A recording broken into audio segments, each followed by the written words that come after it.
আগুন নাকি নাশকতা নাকি দুর্ঘটনা?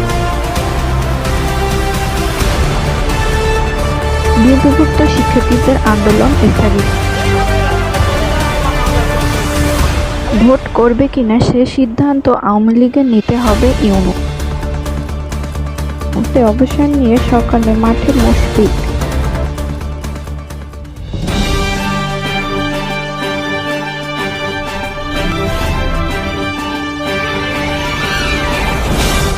ভবনে আগুন নাকি নাশকতা নাকি দুর্ঘটনা? সিসি ক্যামেরার ফুটেজে এক সন্দেহভাজন তরুণকে দেখা গিয়েছে বলে পুলিশ মন্তব্য করলেন। ঢাকা ভবনের একটি কার্যালয় কক্ষ থেকে আগুন লাগানো ঘটনাটি দুর্ঘটনা নাকি নাশকতা তা এখনও সুরাহা করতে পারেনি পুলিশ। ঘটনার পর পুলিশ ও ফায়ার সার্ভিস পক্ষ থেকে দুর্ঘটনা হিসেবে তুলে ধরা হয়েছে। বিভক্ত শিক্ষার্থীদের আন্দোলন স্থগিত। বিভক্ত শিক্ষার্থীদের উৎসব ভাতা, চিকিৎসা ভাতা, বাড়ি ভাড়া সহ বিভিন্ন দাবিতে 22 দিন ধরে আন্দোলনে শিক্ষার্থীরা তাদের কর্মসূচি স্থগিত করেছে। বিদায়ী শিক্ষার্থীরা উপদেষ্টা আসছেন ঈদুল আজহা থেকে ভাতা বাড়ানোর ঘোষণা দেওয়ায় তারা ওই সময় পর্যন্ত আন্দোলন স্থগিত করার কথা ভেবেছে। এইভাবে রাষ্ট্র চলে না এবং আমরা চলতে দিতে পারি না। এই সরকার দায়িত্ব নেওয়ার পরে আমাদের মধ্যে পদোন্নতি এবং প্রমোশনের হিড়িক পড়ে গিয়েছে।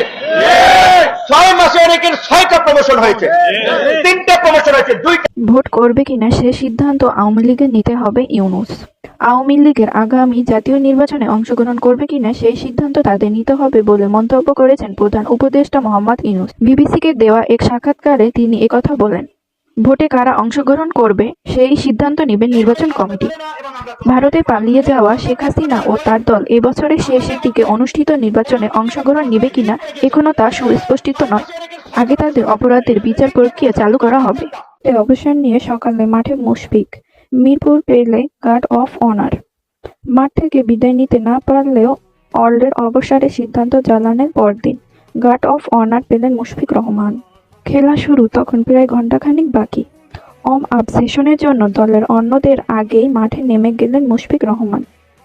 এটা অবশ্য বরাবরের নিয়মের দৃশ্য, তবে কিছুক্ষণ পর বদলে গেল চিত্র। ম্যাচ শুরু হওয়ার আগে সবাই মাঠে ঢুকে গেলেন, কিন্তু সীমানার বাইরে অপেক্ষায় রাখা হলো মুশফিক রহমানকে।